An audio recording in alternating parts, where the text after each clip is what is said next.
Bonjour les gars, la vidéo d'aujourd'hui, elle va être une vidéo assez simple comme d'habitude, mais on va essayer de décortiquer un peu les principaux points euh, de l'actualité, principalement sur les Jeux Olympiques. Il y a une image qui est un peu virale, on va dire, ces derniers temps. C'est l'image justement de la cérémonie des Jeux Olympiques ici à Paris. Et justement, on explique pourquoi cette vidéo pose problème. Donc justement, suite à cela, on va pouvoir parler également des différents points sur cette vidéo-là. Notamment, vous allez voir qu'il y a deux images. Il y a la première image d'en haut et l'image du bas. Et comment les étudiants étrangers qui viennent en France ou qui sont déjà en France peuvent tirer parti de ces deux images et de tout ce qui se passe en France. Donc restez bien là jusqu'à la fin de la vidéo. On va décortiquer tout ça et voilà. N'hésitez pas de vous abonner, de liker la vidéo.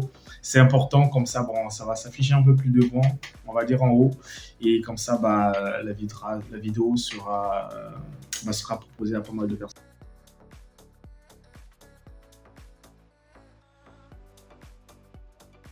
Donc voilà, on rentre même dans le vif du sujet. Donc, dans la vidéo, on va parler en premier. Comme vous avez pu le voir, donc le titre de la vidéo, c'est la scène de Leonardo de Vinci. Enfin, Léonard de Vinci et la controverse d'avec les Jeux Olympiques. Le but, justement, c'est de comprendre la représentation de ce qu'on appelle par LGBT group ou la communauté des LGBT et les conflits culturels. Voilà. Voilà. En anglais, c'est LGBTQ community, donc la communauté de tout ce qui est wokisme, tout ce qui est transgenre, tout ce qui est voilà, on va pouvoir développer là-dessus. Donc voilà, le but justement, moi j'aime bien parler aux étudiants qui sont un peu, on va dire, qui sont hors de la France, qui comprennent également le français, surtout parce que la vidéo elle est faite en français. Parce que le but c'est de vous aviser en venant en France, que vous soyez en Asie, en Amérique, les Antilles justement, là où on parle français, que vous soyez en Afrique. Principalement les étudiants africains, parce que je suis étudiant africain, donc voilà, je viens d'Afrique, on va dire. Et donc justement, le symbole de Léonard de Vinci sur l'image. Léonard de Vinci, c'était qui ChatGPT justement m'a aidé à faire quelques recherches, même si j'avais cette idée de lui. Il y a une image de lui que vous allez voir qui va apparaître là ou là. De cette image, on va dire, le chef-d'œuvre de Léonard de Vinci que moi je connaissais, c'était de la Joconde, cette femme qui est peinte par Léonard de Vinci dans les années 1800 et tout, ou 1700, peu importe. Et donc voilà, mais il y a aussi cette image peinte par Léonard de Vinci. C'est l'image de la scène qui est un peu la symbolique de la Renaissance à travers la peinture représentant justement le dernier repas de Jésus-Christ. Donc tous ceux qui sont chrétiens justement, on parle là du christianisme bien sûr. Donc Léonard de Vinci peint une image comme ça où il montre justement Jésus-Christ avec tous ses apôtres, enfin tous ses disciples, les 12, et qui représente également justement son dernier repas. Et donc la symbole également, on va parler de la symbole de la foi chrétienne à travers cela. On va voir comment cela a affecté beaucoup de gens à travers cette image justement pendant la cérémonie des Jeux Olympiques. Donc rapidement, on va pouvoir expliquer le début de la vidéo, la symbole de la scène Donc la scène, c'est cette image, ou si vous voulez, ce dessin peint par Léonard de Vinci, où on présente Jésus-Christ avec ses disciples. Donc l'histoire derrière Léonard de Vinci, qui est lui un artiste de la Renaissance, donc l'époque de 1452 à 1519. Donc c'était comme le nom l'indique, c'était un Italien reconnu par ses plus grands peintres. Il était scientifique, ingénieur et inventeur également. Donc il a souvent été décrit, Léonard de Vinci, comme l'homme de la Renaissance, pardon, incarnant l'esprit curieux et innovant de cette période. Et parmi ces, comme j'avais dit, ces œuvres les plus, ces chefs-d'œuvre, on va dire, les plus connus, il y a cette image de la Joconde, qui est cette femme un peu mystérieuse, on va dire. Et il y a ensuite la scène, justement, qui est l'image de Jésus-Christ avec les apôtres. Donc, il se passe quoi? Donc, cette image de la scène qu'on présente Jésus-Christ et ses apôtres, ça a été peint en 1945, entre 1945 et qu'est-ce que je raconte? Entre 1495 et 1498, donc entre 1495 et 1498, voilà, à Santa Maria, c'est à peu près vers Milan. Et donc justement, c'est une fresque murale commandée par Luc de Ludovico Sforza. Donc la peinture mesure à peu près 4,6 m de haut et 8 mètres large, 8 mètres 8 de large, enfin ça on s'en fout. Mais c'est vraiment la symbolique même de l'œuvre. Donc justement, la peinture représente Jésus-Christ avec ses 12 apôtres, la veille de sa crucifixion. Donc voilà ce qui est représenté à travers cette image. Et donc cela représente en général donc, la foi chrétienne, symbolisant l'institution, l'Eucharistie, tout ce qui est foi chrétienne. Donc les gestes et expressions des apôtres sont soigneusement peints pour montrer leur réaction à l'annonce de la trahison de Judas également. Donc justement, Léonard a utilisé une technique expérimentale, c'est ce qui nous est dit à travers cette œuvre pour montrer un peu ses qualités de peintre. Alors pourquoi cette image peinte par Léonard de Vinci?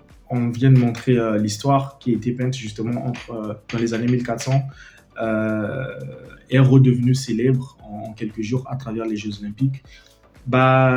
C'est parce que pendant les Jeux Olympiques, justement, il y a ce qu'on appelle par le wokisme.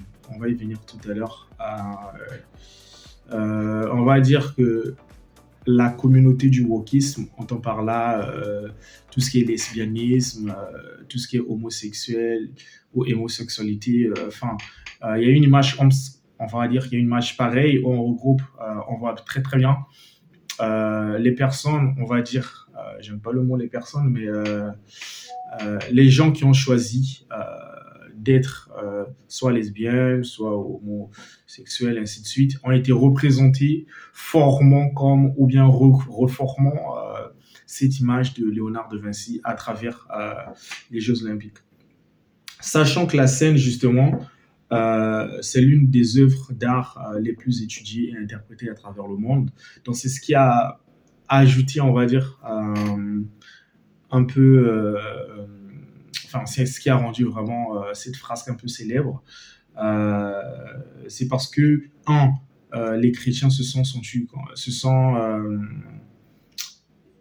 sont vus, c'est comme s'ils étaient, on va dire ça comment, c'est comme si on rentrait dans leur intimité. Donc justement, que vous soyez catholique, que vous soyez protestant, que vous soyez témoin de Jéhovah, tout ce qui est christianisme, les assemblées et autres, on retrouve très très bien justement cette partie ou bien ce geste sacré de Jésus-Christ avec ses apôtres. Et voilà, personnellement, avant aujourd'hui, je ne savais pas trop ce qui s'était passé, mais j'ai appris à travers les recherches vraiment pour faire asseoir un peu tout ce qui se passe. Donc voilà, donc on nous explique en fait pendant la période des Jeux Olympiques, lors de la cérémonie justement de l'ouverture des Jeux Olympiques. Moi, j'ai juste regardé une partie de la cérémonie, donc cette partie-là, je ne l'ai pas vue. Donc, il y a une scène qui a été présentée avec des performeurs. Certains, ils étaient tous assis autour d'une table, un peu comme Jésus-Christ et ses apôtres. Et donc, ces performeurs-là, pour ne pas dire ces gens-là, bah, ils étaient habillés de manière flamboyante, avec des costumes colorés, excentriques. Donc, vous allez voir les images.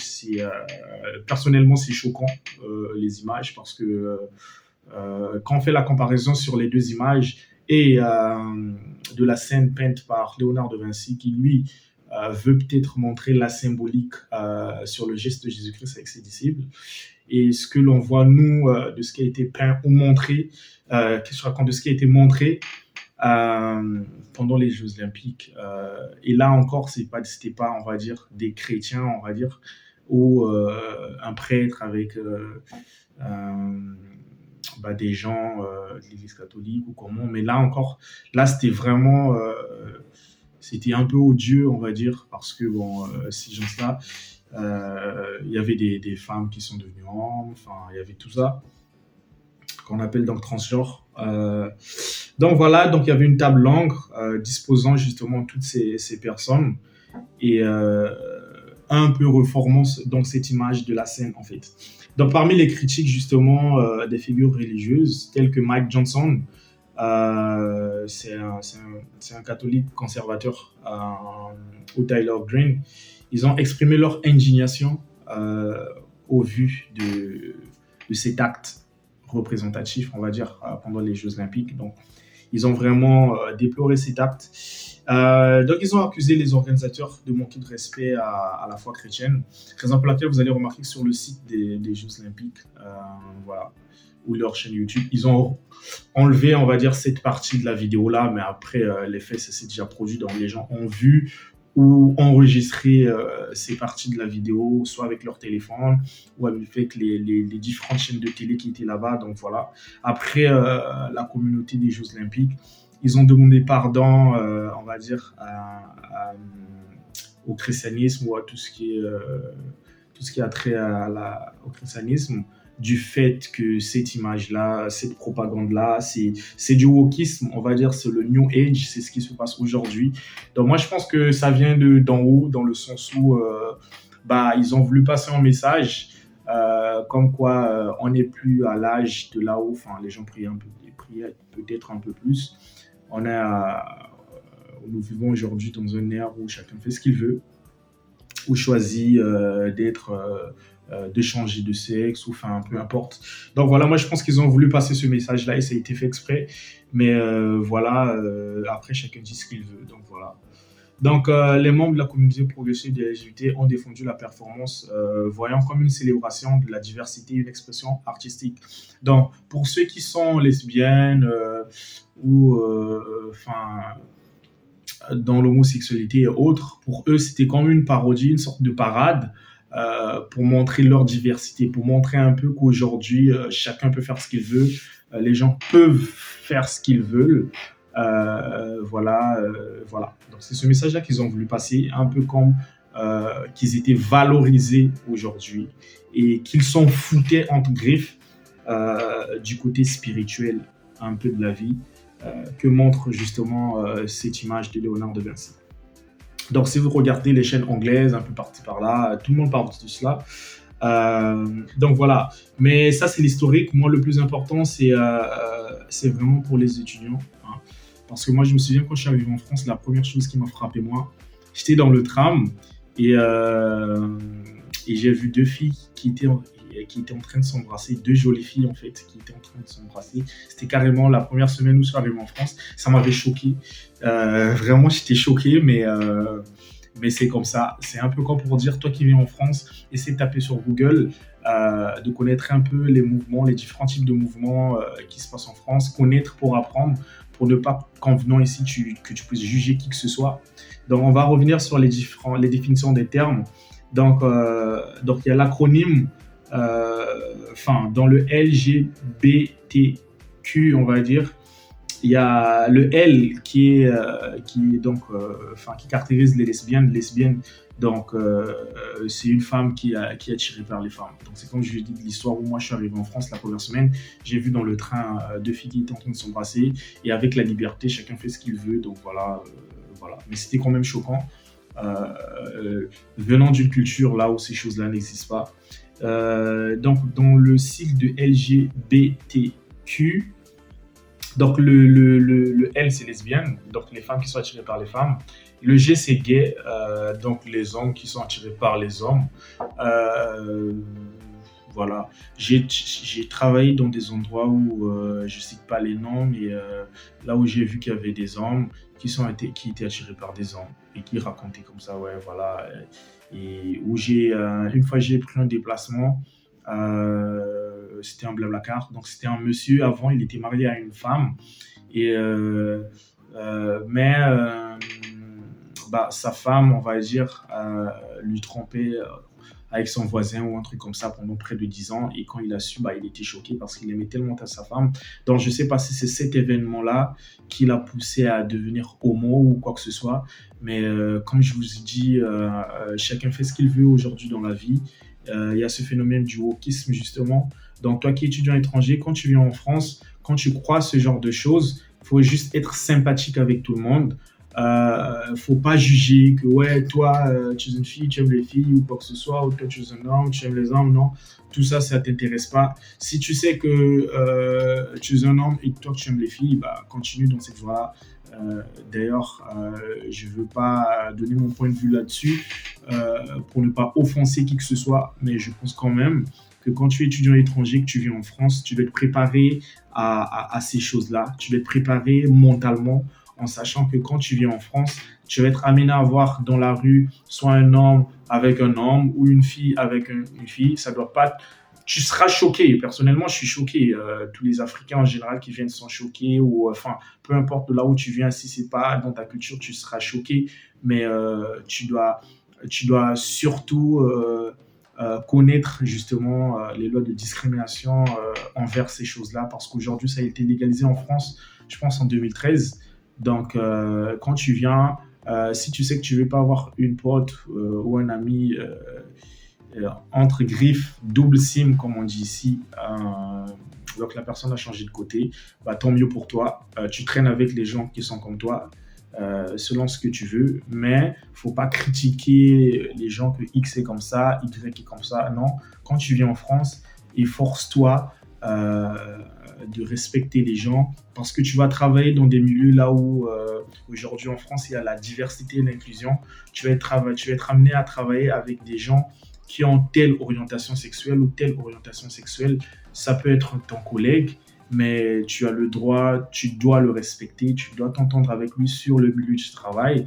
Après, quand tu rentres chez toi, si tu traînes qu'avec tes amis, on va dire, qui ont la même orientation sexuelle que toi, par exemple hétéro, tant mieux.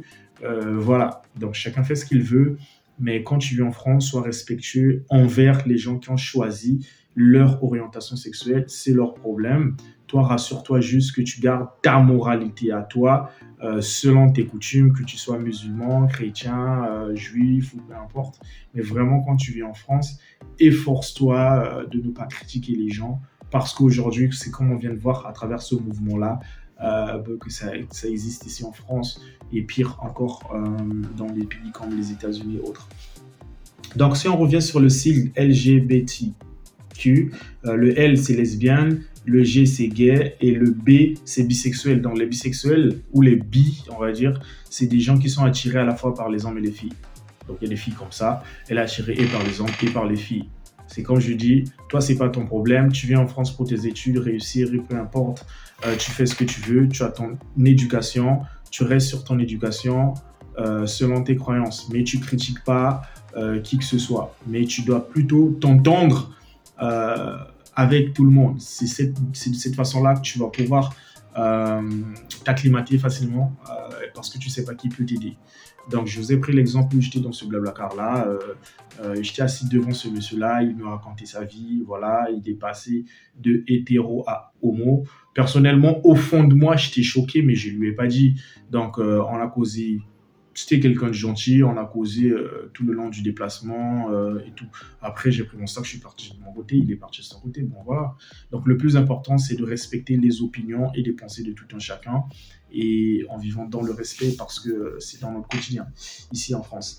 Donc, le T, c'est pour transgenre. Les transgenres, c'est les personnes, on dit, dont l'identité de genre ne correspond pas au sexe assigné à la naissance. Donc, c'est une personne qui est née femme, qui plus tard a changé de sexe pour devenir, par exemple, femme. On a le cas justement de la série télévisée des Kardashians, où leur père, on va dire, qui était un célèbre, je sais pas, avocat ou quoi que ce soit, qui était donc justement père, donc homme, et qui après a décidé de devenir justement une femme, qui a changé de sexe. Donc voilà ce qu'on appelle par le trans, enfin tout ce qui sont transgenres. Et le queer, c'est le questionnement. Donc, c'est un terme inclusif pour les identités sexuelles et genres non conformistes. Questionnement désigne des personnes implorant leur identité. Donc, il y a des gens qui se décident, est-ce qu'ils sont vraiment hommes, est-ce qu'ils sont vraiment femmes. Donc, il y a tout ça. Après, les autres termes comme intersexuel, asexuel, pansexuel, enfin, je vous laisse faire les recherches sur ça sur Google. Et moi, surtout, je voulais attirer l'attention des étudiants qui viennent en France. Voilà, du phénomène du wokisme. Donc le wokisme en lui-même, c'est né dans les années 2000 aux États-Unis à cause des Noirs justement qui déploraient le fait que ils étaient maltraités par les whites, on va dire les blancs aux États-Unis et c'était vraiment à cause de cette ségrégation raciale qu'est né ce phénomène du wokisme. Donc woke, c'est comme en anglais, ça signifie éveil. Donc ils se sont éveillés, ces Noirs ou bien ces races, on va dire, ou métissés ou quoi que ce soit, pour les égalités. Donc, pour passer de l'inégalité vers les égalités. Et donc, tout ce qui est tout ce qui est communauté de LGBTQ, ils ont profité du wokisme justement pour s'éveiller également. Donc, ils rentrent tous aujourd'hui dans le phénomène du wokisme parce qu'ils sont éveillés. Donc, aujourd'hui, ils sont reconnus. Voilà. D'ailleurs, le pape avait légalisé le mariage homosexuel. Tout ça, ça fait partie du wokisme. Donc, c'est pour dire que vous venez dans des milieux ou dans des pays, que ce soit en Europe ou aux États-Unis, là où ces phénomènes existent. C'est à toi de pouvoir t'acclimater selon ta coutume, selon ta culture, de ne pas pouvoir juger au risque d'être condamné ou quoi que ce soit, mais de pouvoir bien te comporter pour ne pas qu'on dise que tu es en train de discriminer qui que ce soit. Donc voilà ce qui se passe. Le petit commentaire que je voulais faire, donc j'ai profité de ces vidéos ou de ces images, de tout le monde parle, voilà, à cause de cette image mythique qui est sacrée de Jésus-Christ avec ses disciples. Et de cette image pendant les Jeux Olympiques où on montre donc cette communauté de LGBTQ ou du wokisme représenter. Cette image est un peu vulgaire, mais c'est justement, comme j'ai dit, pour montrer qu'aujourd'hui il y a l'éveil de la sexualité des groupes sexuels ou des personnes qui choisissent certaines orientations selon leur choix. Et toi, en venant en France en tant qu'étudiant étranger, où tu viens dans un pays là où tout ça c'est très radical, que ça n'existe pas. Quand tu viens ici, essaie plutôt de t'acclimater, de te focaliser sur tes études. Soit tu es ami avec ceux qui ont la même orientation sexuelle que toi, soit tu t'entends avec tout le monde et voilà, donc c'est ton choix. Donc personnellement, je m'entends avec tout le monde. J'ai pas des amis qui sont dans cette communauté-là. C'est selon mes coutumes à moi et selon mes orientations à moi, selon mon orientation et selon ma coutume à moi. Mais parce que moi je pense qu'il y a des gens qui parfois sont déroutés peut-être en fonction de là où ils sont. Mais vraiment, quand tu vis en Europe, essaie de connaître que ces choses-là existent pour ne pas que quand tu vas tomber en face de ces choses-là, que ça te choque ou que tu critiques ou voilà quoi. Donc pour éviter ces choses-là, quand tu viens, mon conseil c'est que choisis tes amis en fonction de ton orientation sexuelle à toi. et surtout ne juge personne pour ne pas être condamné ou quoi que ce soit. Et surtout apprends à vivre avec ces choses-là au quotidien vu que ça existe. Et c'est le New Age, voilà, tout le monde fait ça. Et donc voilà quoi. Donc n'hésite pas de me dire en commentaire ce que toi tu penses du wokisme. Je viens d'expliquer ce que c'était. Ce que toi tu penses de ces communautés-là, toi en venant en France, toi étudiant étranger ou peu importe qui tu es, et ou encore de cette image qui passe un peu partout sur les réseaux sociaux, sur les Jeux Olympiques. Voilà. Donc, n'hésite pas de liker la vidéo si ça t'a plu et de laisser un commentaire ou d'envoyer une vidéo, surtout aux étudiants, comme ça ils viendront et ils seront ce qui se passe à la fois en France et comment s'y préparer. Merci beaucoup et prenez soin de vous les gars.